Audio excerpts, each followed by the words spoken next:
കുറെ നേരം എത്തിയിട്ട് ഇപ്പൊ വന്നോളടാ. നീ കോടൊക്കെ നോക്കിയായിരുന്നു? കോടൊക്കെ നോക്കിയായിരുന്നു. ഇന്റർവ്യൂ പ്രിപ്പറേഷൻ ഉള്ളതുകൊണ്ട് നമുക്ക് ഇന്റർവ്യൂ എളുപ്പമായിരിക്കും അല്ലേ? എടാ അത് നമ്മുടെ കൂടെയുള്ള അജാപ്പനല്ലേ അത്? എടാ നീ എന്താണ് ഇവിടെ ചെയ്യണേ? എങ്ങോട്ടാണ് രാവിലെ തന്നെ? എടാ നമുക്കിവിടെ സിഗ്നലിൽ ഒരു ഇന്റർവ്യൂ ഉണ്ടാ. എടാ നീ നമുക്ക് മുന്നേ കോഡിങ് പഠിച്ചതല്ലേ, നിനക്ക് ജോലി ഒന്നും ആയില്ലേ? ഞാനും പഠിച്ച ഇൻസ്റ്റിറ്റ്യൂട്ടിൽ മെഡിക്കൽ കോഡിങ്. എന്ത് പറയാനാ, അവിടെ ജോബ് ഡ്രൈവും ഇല്ല, പ്ലേസ്മെന്റ്സും ഇല്ല, ഒന്നുമില്ല. എടാ നീ ഇങ്ങനെ മാങ്ങയും പറിച്ച് കടന്നു, നിനക്ക് സിഗ്മയിൽ വല്ലതും പഠിച്ചാൽ പോരായിരുന്നു? എടാ ഇവിടെ നോൺ സിഗ്മ സ്റ്റുഡൻസിന് പ്ലേസ്മെന്റ് കൊടുക്കുന്നുണ്ട്, നീ ഞങ്ങളോട് പോരെ?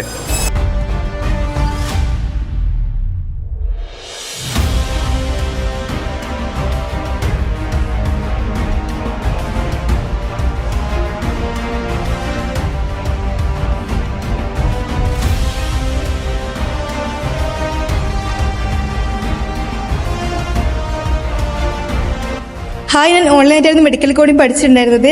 സിഗ്മ പ്രൊവൈഡ് ചെയ്ത 2 വീക്ക് ഇന്റർവ്യൂ ക്ലാസ്സും മോക്ക് ടെസ്റ്റും കാരണം എനിക്ക് ഇന്റർവ്യൂ നന്നായിട്ട് ക്രാക്ക് ചെയ്യാൻ പറ്റി.